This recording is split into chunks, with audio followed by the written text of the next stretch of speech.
আসসালামু আলাইকুম। Welcome back to my YouTube channel. তিনি একজন মানুষ যিনি পুরো পৃথিবীকে যুদ্ধের অন্ধকারে ডুবিয়ে দিয়েছিলেন। এত মৃত্যু, এত ধ্বংস, কিন্তু তার শেষ মুহূর্তগুলো আজও মানুষের অজানা এবং রহস্যই ঘেরা। কেউ কেউ বলেন তিনি আত্মহত্যা করেছেন, আবার কেউ কেউ বলেন তিনি পালিয়ে গিয়েছিলেন। বলছিলাম 1889 সালে অস্ট্রিয়ায় জন্ম নেওয়া অ্যাডলফ হিটলারের কথা। তিনি শৈশবে ছিলেন অত্যন্ত সংবেদনশীল। তিনি চিত্রশিল্পী হতে চেয়েছিলেন, এমনকি তিনি দুটি কলেজেও ভর্তি পরীক্ষা দিয়েছিলেন। কিন্তু দুঃখের ব্যাপার হচ্ছে তিনি দুটোতেই ফেল করেছিলেন। এই ব্যর্থতা তার মনকে বদলে দেয়। ভিতরে জমে থাকা রাগ, হীনমন্যতা ধীরে ধীরে তাকে অন্ধকারে ঠেলে দেয়। প্রথম বিশ্বযুদ্ধ শেষে জার্মানি তখন ভাঙা, দরিদ্র এবং ক্ষোভে ভরা একটি রাষ্ট্র। হিটলার তখন এই সুযোগটাকেই কাজে লাগায়। তার শক্তিশালী বক্তব্য, জার্মানিকে আবার মহান বানানোর প্রতিশ্রুতি, আর ইহুদিদের বিরুদ্ধে ঘৃণা মানুষ ধীরে ধীরে তার দিকে টেনে আনে।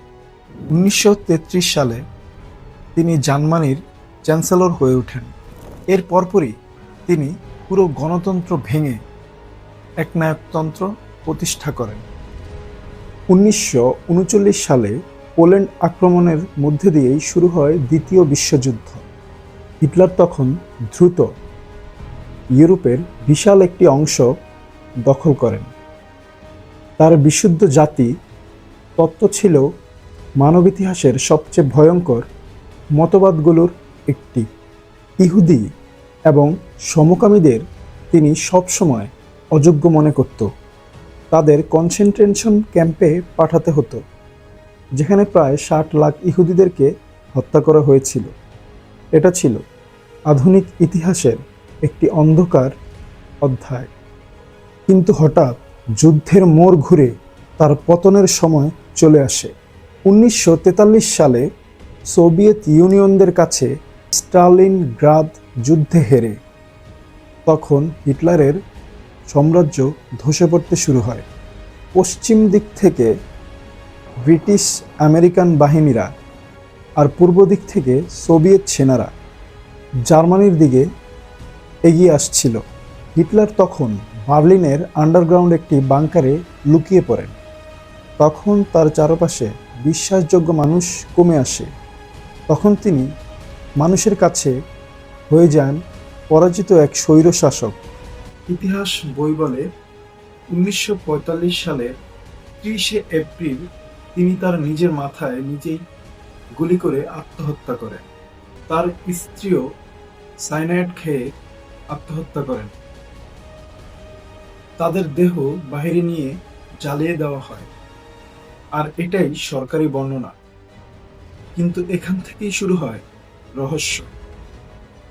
অনেকে বলে দেহটি স্পষ্টভাবে পাওয়া যায়নি।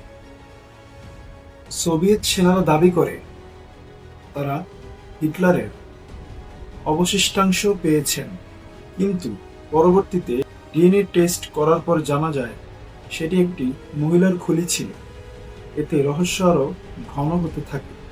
অনেক ইতিহাসবিদ বলেন তিনি হয়তো গোপনে আর্জেন্টিনা বা ব্রাজিল পালিয়ে গিয়েছিলেন এবং সেখানে লুকিয়ে অনেক বছর বেঁচে থাকেন।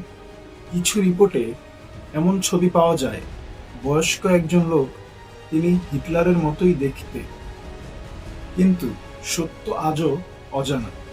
হিটলারের ব্যক্তিগত ডায়েরি এবং গোপন গবেষণা, এমনকি তার বাংকারের অবশিষ্টাংশ এখনো অনেক সরকারের কাছে রয়েছে। কেউ কেউ বলে হিটলার মানুষের মন নিয়ন্ত্রণ করত এবং অদ্ভুত অস্ত্র প্রযুক্তি ছিল তার কাছে। এবং আরো বলা হয় তিনি আধ্যাত্মিক কোনো সংগঠনের সাথে জড়িত ছিল। তার নথিগুলো আজও পুরোপুরিভাবে প্রকাশ করা হয়নি।